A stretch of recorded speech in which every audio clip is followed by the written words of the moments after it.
Welcome to The Explainer. We're talking about two giants of Christianity today, Roman Catholicism and Eastern Orthodoxy. You know, they have this incredible shared history, but they're also split by a divide that's 1,000 years old. So we're going to dig into that.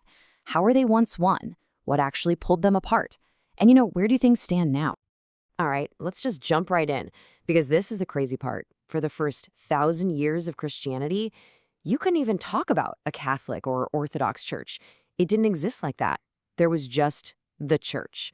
One single mission, one unified body of believers. That was it. And if you look at the names, they tell the story.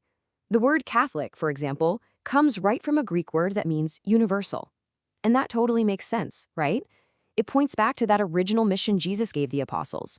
Go, teach all nations. The whole idea was one faith for everyone, everywhere.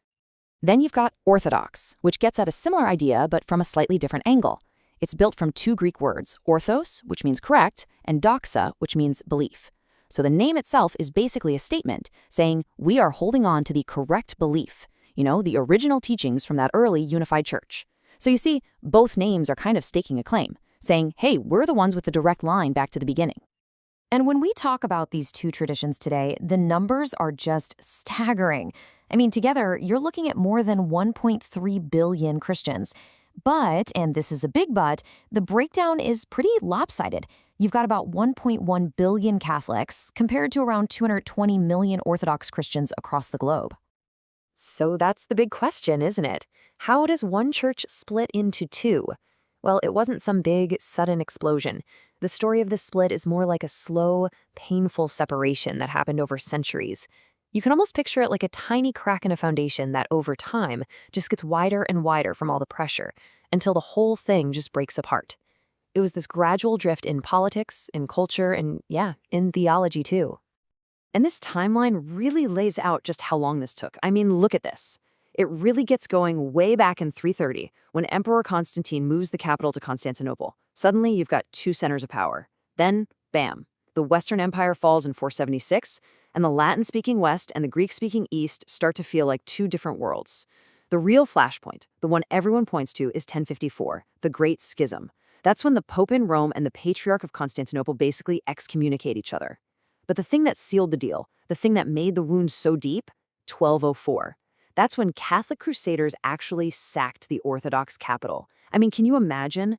That was a betrayal that people remembered for centuries. So here's the key takeaway. This was not just a religious argument. Not by a long shot. It was a perfect storm. You had politics, with the Pope in Rome and the Patriarch in Constantinople and this huge power struggle. You had culture, where the Latin West and the Greek East just stopped understanding each other. And then on top of all that, you had the theology. Two massive sticking points. First, how much authority does the Pope really have? Is he the boss of everyone? And second, this tiny clause about the Holy Spirit that the West added to the Nicene Creed, which the East just would not accept. Okay, so let's fast forward to today. How has all that history shaped these two branches of Christianity?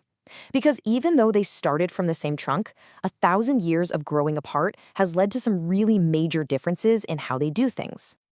And this right here, this is probably the single biggest difference you'll find. The Catholic Church is very centralized. It's a hierarchy, right? You have the Pope at the very top, and he has direct authority over the entire church.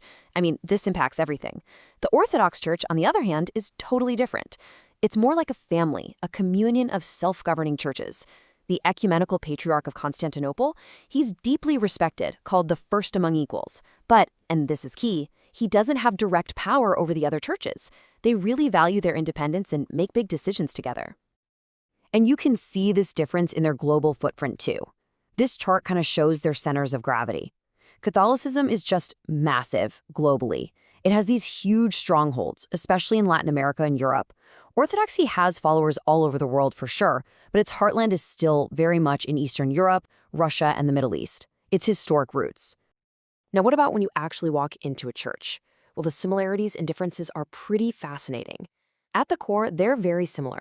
Both have the 7 sacraments, and their main service revolves around the Eucharist. But the feel of the service can be really different.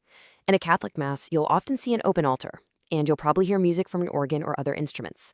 But in an Orthodox Divine Liturgy, the music is traditionally a cappella, just incredible chanting with human voices. And the altar is usually separated from everyone by this beautiful ornate screen covered in holy images, which is called an iconostas. So after 1,000 years of being formally split, you'd think this divide is just permanent, right? Set in stone. But actually, the last century or so has seen some pretty incredible and, yeah, sometimes difficult steps towards trying to heal this ancient wound. And you can see a real commitment here. It started with a huge symbolic gesture back in 1965. The Pope and the Patriarch officially lifted those excommunications from way back in 1054. Think about that. They just wiped them off the books. Then, in 1999, you have another massive moment. Pope John Paul II goes to Romania. That was the first time a pope had visited a majority Orthodox country in over 1,000 years. And this isn't just ancient history. Popes and patriarchs have kept meeting, and not just to shake hands for the cameras, but to really sit down and have those tough theological conversations. And this quote from the Romanian Orthodox Patriarch Teosist, from that incredible visit in 1999, just says it all. He said, "The second millennium of Christian history began with a painful wounding of the unity of the Church. The end of this millennium has seen a real commitment to restoring Christian unity." I mean, wow. That just perfectly captures the hope that's out there now. It's about facing that painful history, but also looking forward, you know? A hope that maybe, just maybe, you can mend one of the oldest wounds in Christianity. So, that leaves us with this final, really big question. After 1,000 years apart, can these two great branches actually grow back together? I mean, let's be real. The obstacles are still huge. The theological differences, the politics, they're all tied up in centuries of separate history. But with this new commitment to talking, with all the shared faith they still have, you just have to wonder, don't you? What could the next 1,000 years look like for this ancient, separated family?